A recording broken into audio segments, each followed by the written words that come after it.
اللہ شریف کو عظمتیں اور شانیں عطا فرمائیں، اور قرآن مجید برہان رشید میں بار بار اور بہت سارے مقامات پر ان عظمتوں اور شانوں کا تذکرہ فرمایا۔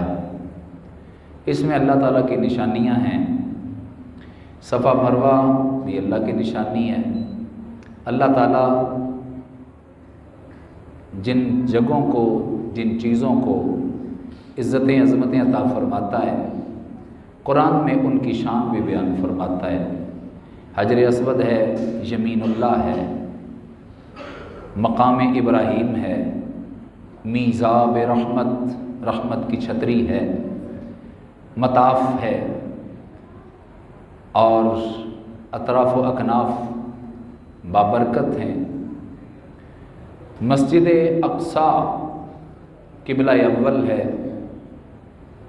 اس کے بارے میں اللہ تعالیٰ نے ارشاد فرمایا، مسجد اقصیٰ الذی بارکنا حولہ،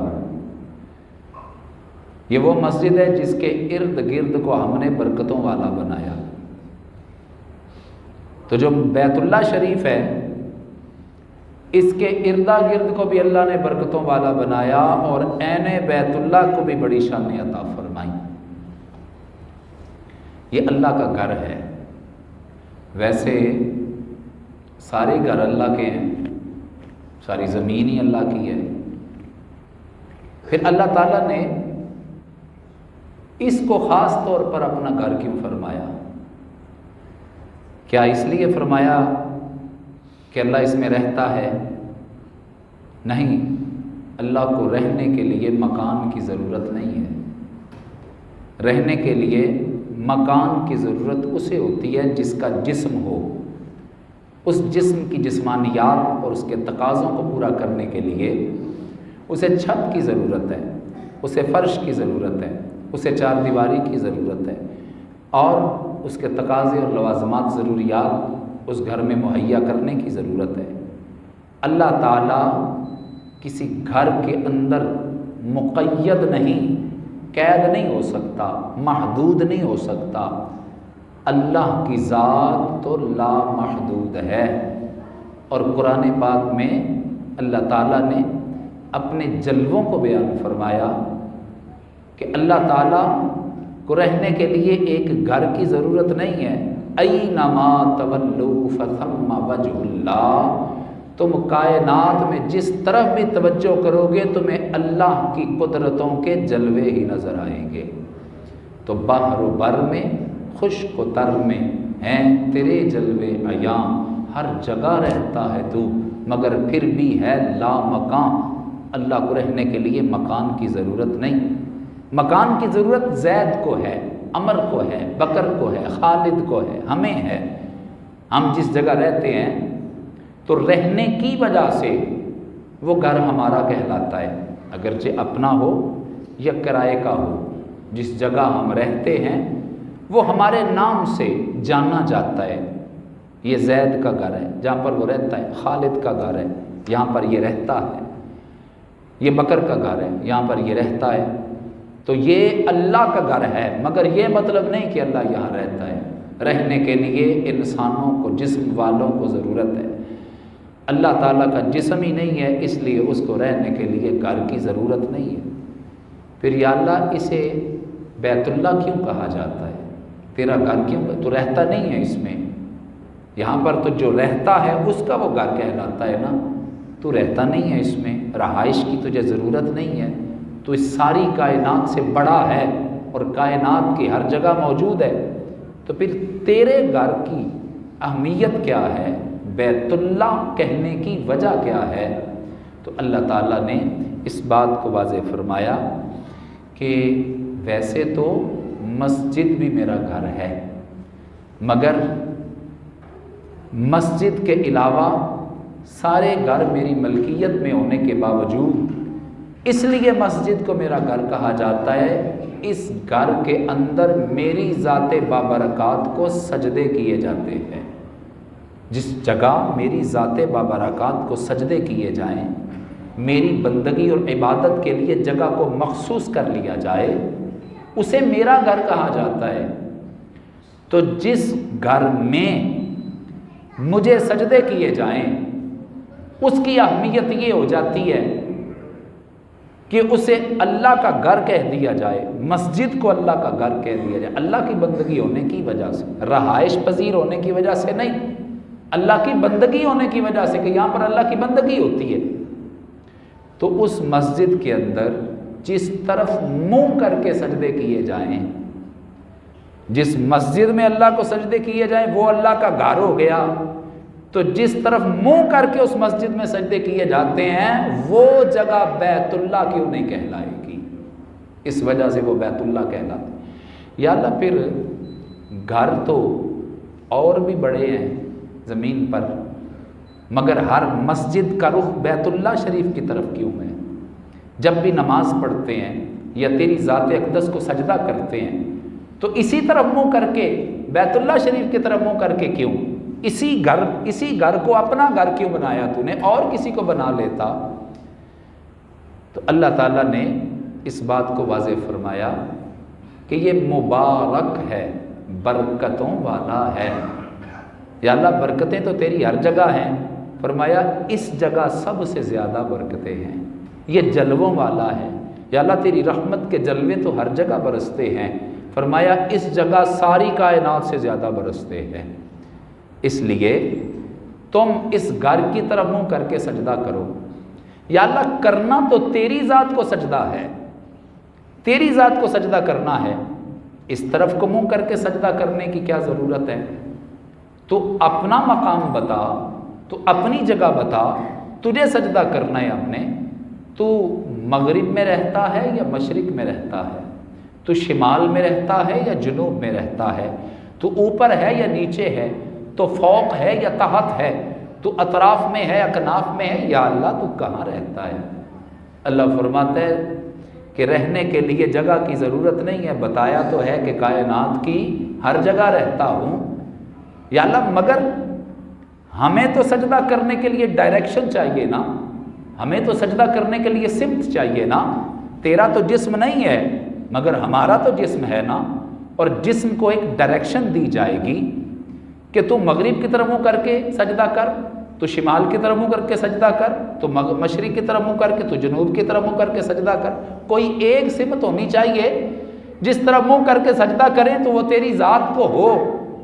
تو اللہ فرماتا ہے پھر وہ جگہ تلاش کرو جس جگہ میرے جلوے زیادہ برستے ہیں، جہاں پر میری توجہات زیادہ ہیں، جہاں پر میری برکات زیادہ ہیں، جہاں پر میری رحمتیں زیادہ ہیں، جہاں پر میرے انوارات زیادہ ہیں۔ یا اللہ وہ کون سی جگہ ہے؟ اور میں اسی لیے تو بتایا ہے اس سب سے زیادہ بابرکت جگہ کوئی تو بیت اللہ کہا جاتا ہے۔ اس طرف منہ کرو اور سجدہ کرو۔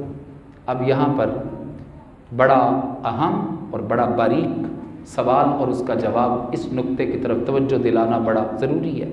سوشل میڈیا کا دور ہے اور اسلام کے بارے میں زیادہ تر غلط تاثرات پھیلانے کے لیے کفر کا الیکٹرانک میڈیا ہو، پرنٹ میڈیا ہو یا سوشل میڈیا ہو، وہ بڑا متحرک ہے، وہ شیطان ہے، وہ تو اپنے کام پہ لگا ہے نا، وہ دل کے اندر خیال پیدا کرنے میں باز نہیں آتا۔ الذی یوسوس فی صدور الناس،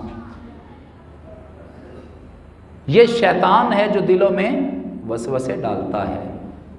ہو سکتا ہے دل میں وسوسہ آ جائے، ہو سکتا ہے سوشل میڈیا کا استعمال کرتے وقت کسی کافر سے پالا پڑ جائے، مشرک سے پالا پڑ جائے، اور وہ یہ سوال کرے کہ جناب معیار ایک رکھو، دوہرا معیار نہ رکھو۔ دوہرا معیار کیسے ہوگا؟ کہ نہیں مسلمانوں نے دوہرا معیار رکھا ہے، یہ کیسا ڈبل ایکشن ہے، یہ دوہری پالیسی کیسی ہے؟ کیسی؟ کہنے لگے کہ ہم اگر بے جان پتھر کو سجدہ کریں تو ہم مشرک کہلاتے ہیں، تم بے جان دیواروں کو سجدہ کرو تم مواحد کہلاتے ہو۔ بے جان وہ بھی پتھر ہے، بے جان وہ بھی کنکریٹ کی دیواریں اور پتھر ہے۔ ہم سجدہ کریں تو مشرک اور تم سجدہ کرو تو مواحد۔ ہیں تو دونوں جگہ بے جان ہی، تو پھر تم مواحد کیسے اور میں مشرک کیسے؟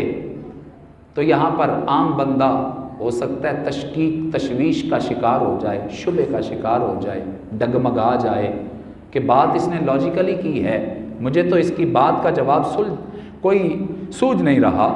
تو اس کا جواب یہ ہے، اگر یہ سوال ہے تو اس کا سیدھا سا جواب یہ ہے، تم بے جان بناوٹی بت کو سجدہ کرتے ہو خدا سمجھ کر۔ ہم بیت اللہ کو خدا نہیں سمجھتے، ہم بیت اللہ کو سجدہ نہیں کرتے، ہم بیت اللہ کی طرف منہ کرتے ہیں اس لیے کہ اس پر اللہ کے جلوے زیادہ برستے ہیں، بیت اللہ کی طرف منہ کر کے سجدہ کرتے ہیں، سجدہ اللہ کی ذات اقدس کو کرتے ہیں۔ تو یہ ہے مسجود بھی، اور اللہ ہے مسجود لہو، جس کی طرف منہ کر کے سجدہ کیا جائے۔ طرف اور سمت ہمارے لیے ضروری تھی، اس لیے اللہ تعالیٰ سے عرضی کی مالک وہ سمت کون سی ہے جس سمت کو منہ کریں تو سجدہ تیری ذات کو ہو جائے؟ فرمایا اس گھر کی سمت سجدہ کر لو جس گھر پر میرے جلوے سب سے زیادہ برستے ہیں۔ پہلے تو سجدہ کیا جاتا تھا بیت المقدس کی طرف، مسجد اقصی کی طرف، پھر یہ اچانک سے بیت اللہ کی طرف سجدہ کرنا شروع ہو گئے۔ اس کی وجہ کیا ہے؟ کعبہ تبدیل ہو گیا، اس کی وجہ کیا ہے؟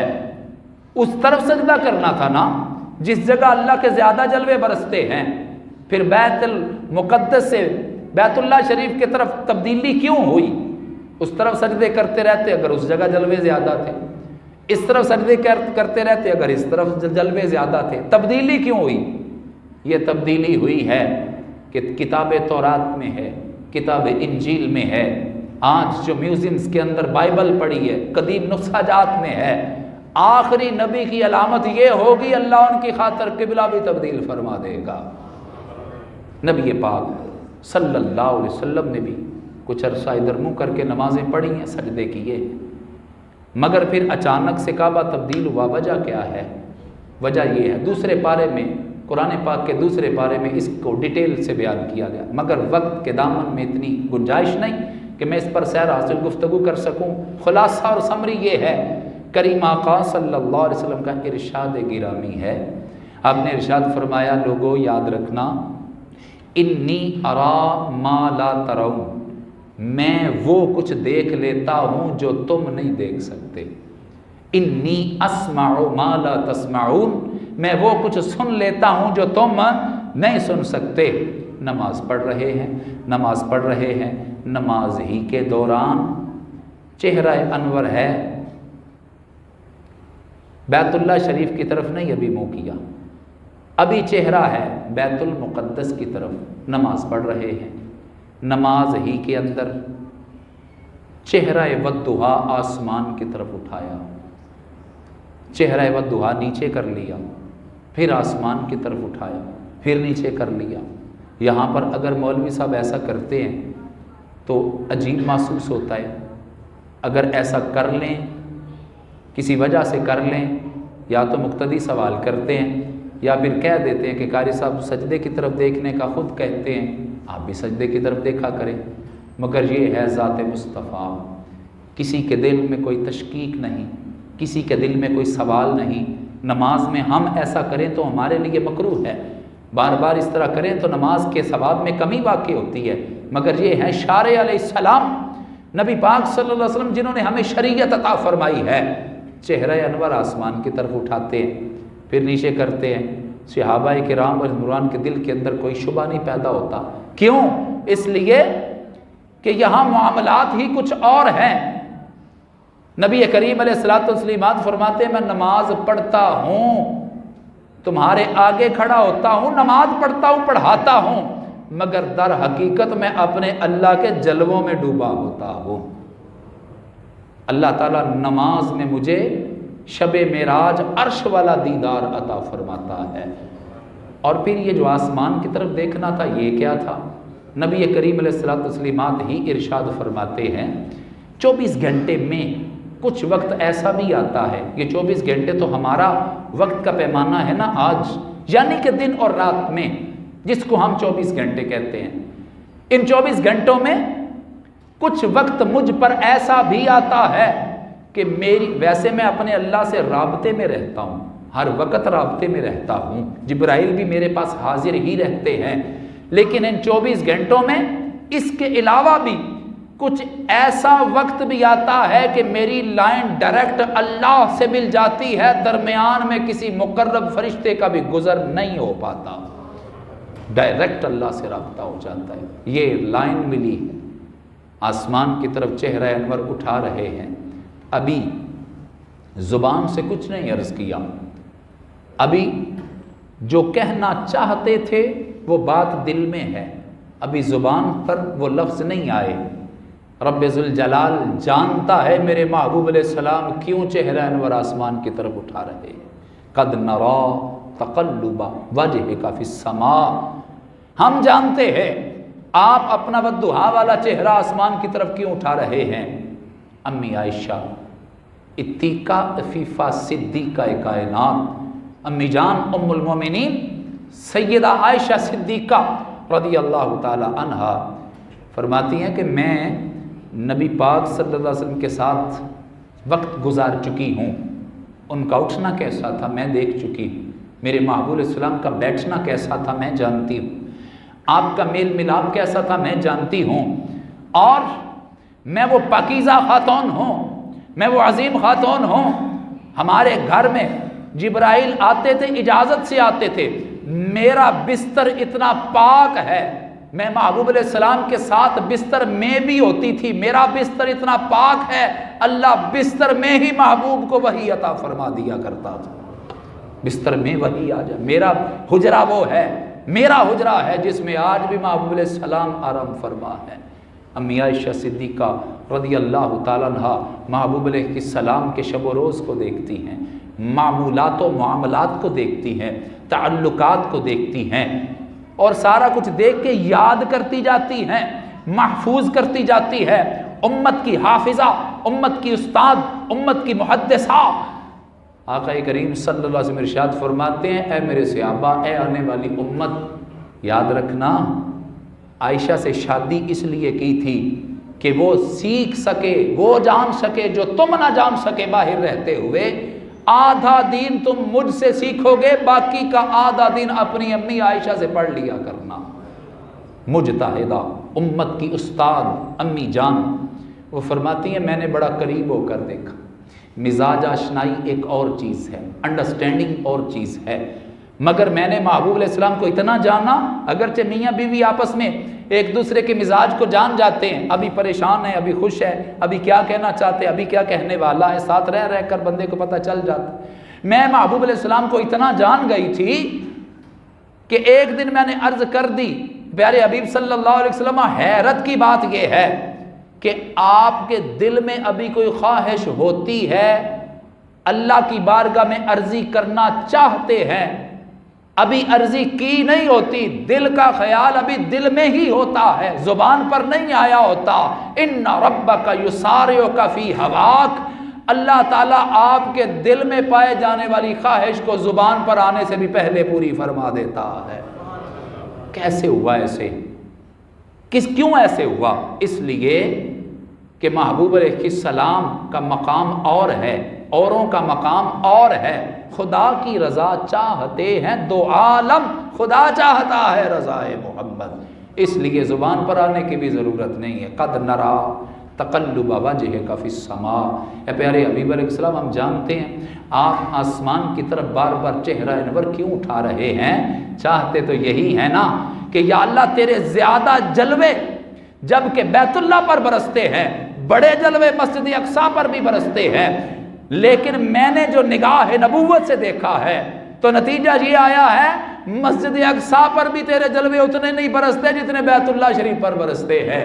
یا اللہ جب جلوے زیادہ ادھر برستے ہیں، ذات اقدس تیری ہے جس کو ہم نے سجدہ کرنا ہے، تو ڈائریکشن بھی وہی عطا فرما دے جہاں جلوے تیرے زیادہ برستے ہیں۔ تو اس کعبۃ اللہ کو قبلہ بنانے میں